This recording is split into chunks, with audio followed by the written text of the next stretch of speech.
Hey Waffle Gang, I do hope you are well. My name is Mark and today we're checking out some more r/relationships mixed with my arsehole as well. And if you do love a Reddit story, why not consider hitting that like, that subscribe, maybe that notification bell too. As I always say, it hugely helps out the channel, so thank you so much. And let's crack on with today's first story. Much love, guys. Now, our first story comes from Throwaway Shoes, who says, my 36 male wife, 34 female, keeps tying my boots after I've told her to keep her hands off of them. I tried to teach her a lesson and really hurt her feelings. Yes, I know the title is bizarre and I can't believe I'm actually writing this. My wife is a neat freak, always has been. She throws notes on my desk out, assuming they are garbage. My belongings get rearranged to the point where it takes me hours to find them. It's something I've come to accept. I'm not happy about it, but we have a pretty happy marriage on the whole. I'm a volunteer EMT. I keep my boots unlaced up against the wall next to my clothes hamper so I can throw them on along with my uniform if a call comes in during the middle of the night. Well, my wife has taken to tying the boot laces when she sees them untied. Not only does she tie them, but she tightens them and double knots them to the point where I need to undo the knot, open the boots and let a little slack out to fit my feet into them. I ignored it the first 2 times, but the third time she did it, I made a point to bring it up to her the next day. I very calmly said, "Hun, I appreciate that you want everything neat, but please do not touch my boots in the future. Time is of the essence when I'm going on a call at 2 in the morning. I don't have time to unlace them and open them up. It's not just a minor inconvenience, it's people's lives, so I would appreciate it if you left them alone." She rolled her eyes and said I was being dramatic and that she wouldn't help me out by keeping my things neat in the future. Well, she never stopped. No matter how many times I've asked her, told her, begged her, she just laughs and says, "Well, you know how I am." The other night, a page went out for a CPR in progress. I went to throw my boots on and they were once again tightened beyond recognition. So I'm sitting there on the edge of the bed, cursing, trying to get my boots open and fumbling due to the stress of the situation. My wife opened her eyes, groggily looked at me and asked, "Don't you need to go on that call?" I know I was in the wrong here and I regret it. I slammed the boot into the ground and yelled, "Yes, I do. I would have been out the door 5 minutes ago, except some stupid motherfucker fucked with my goddamn boots again." My wife got up without another word, walked into the bathroom and slammed the door. I got my boots open and went on the call. By the time we arrived, the police had gotten her back, so I didn't have to do CPR, but I was sweating and shaking, thinking my delay could have cost a life. I got home and my wife wasn't talking to me. She ignored me the entire day until we finally sat down and talked. She said I had scared her with how angry I got, that she thought I was going to hit her, and she didn't know I was capable of getting so angry. Note, I've never raised a hand to her, nor have I ever yelled at her before. I'm absolutely not a violent person in any way, shape or form. I apologized for yelling at her and acknowledged that I hadn't meant to snap at her. I was frustrated with the situation as I needed to get to the person in need of CPR as soon as possible, and it was a delay that didn't need to happen. I once again pleaded with her not to touch my boots because lives were literally on the line. She told me that if I was going to overreact and make her afraid, then she would never touch my boots again because she didn't want to live like that. Last night before I got into bed, I had a sinking feeling, so I went over and checked my boots. I was very disappointed to find them tightened up again, so I decided to show her how it felt. I went over to her closet and pulled out her running shoes. I unlaced the shoelaces on both of them, removed them from the shoes completely, curled them each into a little coil and put them inside the shoes, and put them back. I then went to sleep. At 6:15, I was woken up by my wife screaming, "How could you? Why would you do this?" Holding up both laceless shoes with tears in her eyes. My wife likes to go for an early morning run and I knew she would want to get out the door as soon as possible. I smiled and said, "You know how I am, I just like things neat." She continued sobbing and walked out the room. So by the time she was all laced up again, it was raining, so she missed out on her run. I actually feel pretty terrible about that because I really only wanted to delay her, not ruin her plans completely. At this point, she's alternating between crying that I went out of my way to hurt her and ignoring my presence. I acknowledge that what I've done had been pretty childish and not at all constructive. I just don't know what to do." She said through tears, "You admitted you were totally in the wrong for yelling at me, and then you turned around and took it out on me in a different way. What is wrong with you?" The problem is, to her, an apology means taking on 100% of the fault. When I apologized for blowing up, she took that to mean she was 100% in the right and that my feelings were completely unjustified. So at this point, I haven't apologized for ruining her run because she had taken it to mean that she wasn't wrong to touch my boots. I've tried to have these discussions, but it's in one ear and out the other. We have such a good relationship otherwise, but I feel like this issue has reached a tipping point and is going to continue to result in arguments until we resolve it. How do I make things right with my wife while still letting her know that I won't tolerate her disrespecting my property anymore? Then OP came in with an edit because obviously there was some additional information asked. So OP said, "Edit, wow, this blew up. I went through comments for 6 hours last night and I still have 1.8k to get through. I promise you I am reading every one of your comments and appreciate the advice. A couple of things to address points that keep getting brought up. 1. My wife has never been diagnosed as having OCD.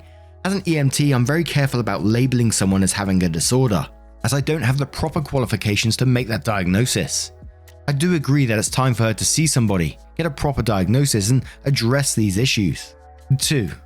My boots lace up in the front and zipper on the side. They're not full unzip, but rather an unzip to open them up a bit. The way my wife is tying them makes them impossible to get on, even with a zipper down. They are weatherproof and great for standing on rough terrain or the highway after accidents.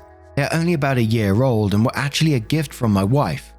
I've not considered Velcro before. I'm a bit hesitant to do that as I don't know that they wouldn't catch on things or wear out quicker. I've tucked the laces in, but she still tied them up. 3. This is a bit of compulsive behavior on my part. I don't leave my boots in the garage because my mother was a smoker growing up and that's where she would smoke. So I'd end up with ashes in my shoes and having them reek of tobacco after. So I developed the habit of wearing them into my home. Also, if I leave them there, they are likely to get moved someplace safe, or it would take me even longer to find them. Putting the boots in the closet, she found them and tied them. Putting them under the bed or out of sight, they were found, tied and moved to the closet. 4. I honestly believe that a footlocker or any kind of box would get moved to where I would have to wake her up to find it. If it's locked, then my keys are likely to go missing. For some reason, sitting on my dresser is not appropriate, but in the pocket of a jacket downstairs in the closet is. 5. I'm likely to start putting my boots in the car, though I had to laugh at the people suggesting decoy boots. As much as it may seem like it, I'm not living in a spy versus spy cartoon. Classic. 6. I'm a volunteer EMT. We respond from home. We don't have sleeping quarters and I work the overnight shift, so I sleep during my shift, get out of bed when a call comes in, drive to the building and take the ambulance to the scene. This is typical of volunteer organizations. Paid EMS is more likely to have sleeping quarters or even require EMTs to be in the truck throughout their shift. Community-based EMS is more likely to take 911 calls and respond to emergencies whether paid or volunteer. Private EMS is more likely to take transport requests such as to/from dialysis or chemotherapy, as well as hospital to nursing facility discharges. 7. To those who have told me that I don't have the right to use the word life-saving. On my dress uniform, I have pins for 3 defibrillator saves and 4 for CPR saves. I've crawled into a car wreck to open someone's airway and bag them until we could get them out. While transporting a patient, I recognized signs of internal injury and ordered we divert to a trauma center, where he was put directly into emergency surgery that saved his life. Did I do these things entirely by myself? No, of course not. I would never claim that I was the sole reason someone lived. However, I am, at my very basis level, as a vital link in the chain of survival. So, while I can't claim complete credit for any of the things I've done, I would certainly put a lot of blame on myself if someone didn't live because of something I failed to do. 8. I have a full-time job that I work 8 to 5 Monday, Friday outside of EMS. That is why I volunteer on the night shift. My wife works as a payroll manager for a mid-sized office. I earn about $10,000 a year more than her. We've been married for 2 years. While I lived on my own before we were married, she didn't move into the apartment until we got engaged. So I think to her, that was my place, not ours, and she didn't really touch my things. I was with another EMS organization until we moved to a new town after our engagement. When we bought the house, I joined the local volunteer squad as an EMT. My wife regards my job as part of my identity, while she sees the EMS as something I volunteered to do. She would say, "This is my husband, he is job title." Not, "This is my husband, he is an EMT." 9. Thank you for all the awards on this post. You are all very kind, and I appreciate so much that you took the time out of your day to acknowledge things and wanted to help me. And of course, we do have an update to this one. And look, I'm not going to try and diagnose or anything like that, much like OP. I don't like trying to do that because I don't know the ins and outs of everything. But I gotta say, there does feel like something's going on. I mean, you've asked her multiple times to stop doing this, that it could potentially put lives at risk by doing so, yet even afterwards she continues to do it. And why? And part of me was like, well, you said you had like a great marriage outside of this particular issue, but to me, living that way, I think would drive me absolutely mad. You know, your stuff disappearing all the time, it would just absolutely drive me insane, I think. And another thing that jumped out to me is when you said that, you know, your apology will be taken as, you know, she was completely right about the whole thing, about the boots and everything, that you're just having to like almost pander to her all the time, that you can't say what you really feel because you're worried about her response to it. That doesn't sound great to me. And obviously this is just from a personal point of view here.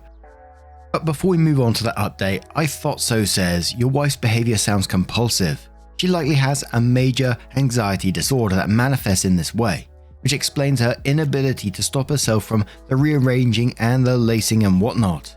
She needs therapy and medication pronto. But that doesn't explain her minimizing the importance and urgency of your job. Even if you weren't literally saving lives, I'd be pissed as fuck if my partner trivialized my work and dismissed my need to be organized and prepared for my job.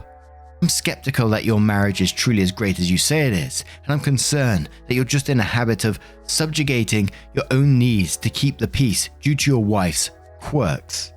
El Duderino says, you don't need to do anything to make things right with your wife. You need to find a therapist for her so that she can get the professional help and medication that she needs.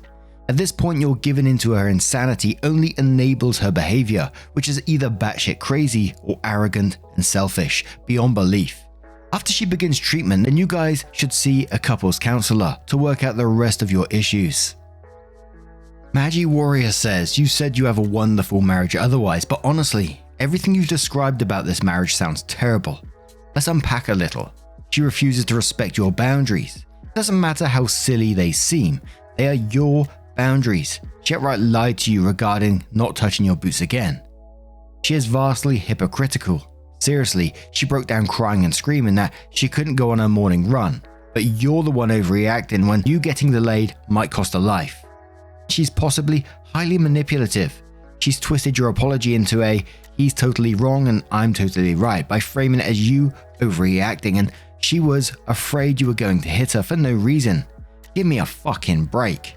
She, a grown woman, uses the silent treatment. She minimizes and belittles what you do for a living, and I'm willing to bet she does it with your hobbies too. I'm not going to say to divorce her, but I'm going to ask you that you lurk this sub a little bit. Scroll through some top posts, check up on it every now and then for a week or two. What you'll end up finding, not necessarily in every post, but often enough, are the victims of toxic or outright abusive relationships regularly defending their partners because their relationship is wonderful otherwise. The thing is, every trap has some bait in it, otherwise no one would ever fall for it. Again, I'm not saying to dump her, but I'm asking you to open your eyes to the fact that this is so much more than a pair of boots. Your wife has some serious issues, whether those are born out of mental illness like anxiety or OCD, or if it is more malicious. I'm not sure, but therapy, individual for both of you, and couples therapy needs to be your first stop. And one more from a string of numbers who says, I don't think you have to do anything to make her feel better. Throwing away your stuff without asking already is a red flag. Willingly risking lives because your shoes don't look right is really unhealthy behavior. She should see a therapist, and you don't have to have an excuse for anything. So with that information, let's move on to the update to find out what OP did or didn't do. We don't know yet. I've gotten a few requests for an update, but didn't want to post until I felt like I really had anything to say. A lot has happened in the past 2 weeks, so I'm going to try to go over it as best as I can. My wife and I started talking again. We had a very serious conversation, and I did apologize for what I did to her running shoes, and then I told her I had to speak some truth and I wanted her to promise to me that she wasn't going to roll her eyes, interrupt me, scoff, or get sarcastic with me, which she did. I told her that I was not kidding about my boots, that while most of the time I caught geriatric transports, falls, and nausea, there were instances where response time was of the essence and I didn't have time to play around with my boots in the middle of the night. I told her that there have been times where my intervention has been critical in saving a life, when my training has helped me recognize an underlying emergency, or when a call I made ensured that a patient was prioritized upon arrival at the hospital. I explained that a lot of the shit I see, I don't tell her about because I don't want to give her nightmares or make her worry about me.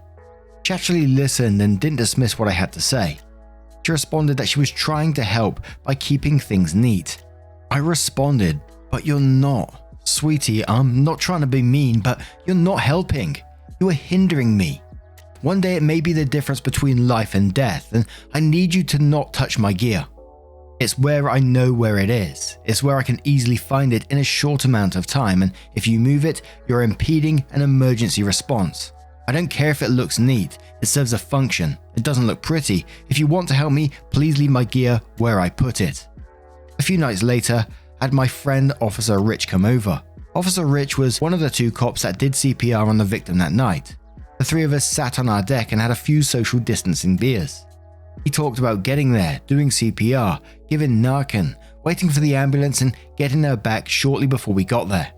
He then pulled out a few photos of car accidents that I worked. He showed them to my wife and pointed out, "This car went into a tree. Your husband crawled into the wreck, put a collar on the driver and stayed in there giving him oxygen until we could get him out. Your husband pulled a 3-year-old out of this wreck. Your husband recognized that the driver had a stroke and took her to a stroke center, which likely saved her life." After that, I told her I had something I wanted to show her, and I asked her for the same promise I'd asked earlier. When she agreed, I showed her a video on YouTube of a police body cam from an overdose. This showed how critical time is getting someone back and the training someone goes through in order to give the drug, do CPR, and utilize an AED. I told her, "I'm not trying to attack you. I don't want to have a fight, but I want you to understand what I go through. That I hope every call I go on is transporting a boo-boo, because otherwise it means if I don't do everything right, someone could die. If I don't get out that door as quickly as possible, someone could suffer brain damage while they're waiting for me to give them oxygen. If I'm upset and shaking because I had to waste time opening my boots, I might miss something critical and someone might not make it." She acknowledged that she understood and told me she hadn't really thought about the danger of what I do until the other night when she saw the photos of the wrecks. I told her that I think she has OCD and needs to see a therapist because it's hurting our marriage. I listed examples of her throwing important things out, moving things without permission and messing with my gear. I offered to go together and said I'd be willing to work on things together. After I pointed out the pattern, she agreed that it was time to speak to someone. She wants to think about whether she wants to go together or by herself, but she has promised me that she's going to try and change her patterns. I brought up her saying she thought I was going to hit her, and she acknowledged that she's been with 2 guys who flew off the handle with little provocation and scared her. That she'd never seen me get that angry and it triggered her because she didn't think I was capable of blowing up like that. She's been very emotional lately and has been going through mood swings. She's been worried about me going out on calls. The other day she started crying and said, "Hope you know how much I appreciate what you do." Knock on wood, since we had the big talk, she hasn't touched my boots. Is everything resolved?